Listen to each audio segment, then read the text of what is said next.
నమో బుద్ధాయ. భగవానుని మానవతా దృక్పథం.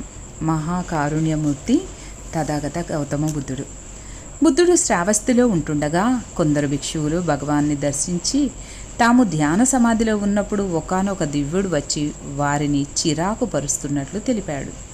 ఆ దివ్యుడు వారిని ఎన్ని విధాలుగా బాధిస్తున్నాడో వివరించగా బుద్ధుడు వారికి ఈ విధంగా ప్రబోధించాడు.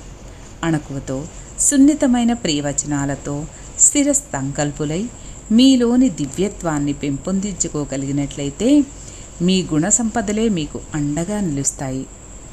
ఆపై మీ సంసార బంధనాల పట్ల వ్యామోహితులు కాకుండా అర్హుతులై మీ మానసిక శక్తుల్ని అదుపు చేసుకుంటూ ధర్మ జీవనులై మీ నిర్ణీత బాధ్యతల పట్ల మాత్రమే దృష్టిని కేంద్రీకరించుకొనండి. జ్ఞానులైన వారు హెచ్చరించిన విధంగా స్వల్ప సమస్యలకు ఎలాంటి ప్రాధాన్యతను ఇవ్వకుండా సకల జీవరాశులు సంతృప్తులై సుఖంగా వర్ధిల్లాలనే కోరుకోండి. సకల ప్రాణులు ఇవి స్వల్పమైనవే కావచ్చు, బలమైనవే కావచ్చు, అన్నీ సుఖపడాలనే కోరుకోండి. అవి కనిపించే కావచ్చు, కనిపించనివే కావచ్చు, సమీపమైనవి కావచ్చు, సుదూరమైనవే కావచ్చు, అన్నీ సుఖంగా ఉండాలని కోరండి. ఒకరు మరొకరిని వధించరాదు, ఎక్కడ ఎవ్వరినీ తోలనాడరాదు, ఎవ్వరి పట్ల ఆగ్రహాన్ని హాని కానీ దురుద్దేశాన్ని కానీ కలిగి ఉండరాదు. తల్లి తన ప్రాణాలను సైతం లక్ష్యపెట్టక తనకి ఏకైక సంతానం కోసమై ఎలా శ్రమిస్తుందో అదేవిధంగా ప్రేమను సమస్త జీవుల పట్ల మీ గుండెల నిండా నింపుకోగలగాలి. మీలోని కారుణ్యత ప్రపంచవ్యాప్తంగా విస్తరించాలి.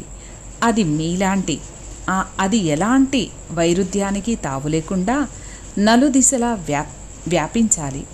మీరు కూర్చున్నా, నించున్నా, లేచి నడుస్తున్నా అన్ని వేళల్లోనూ మీరు మహద్గుణ సంపన్నులని ఇతరులు చెప్పుకునేలా ప్రవర్తించాలి.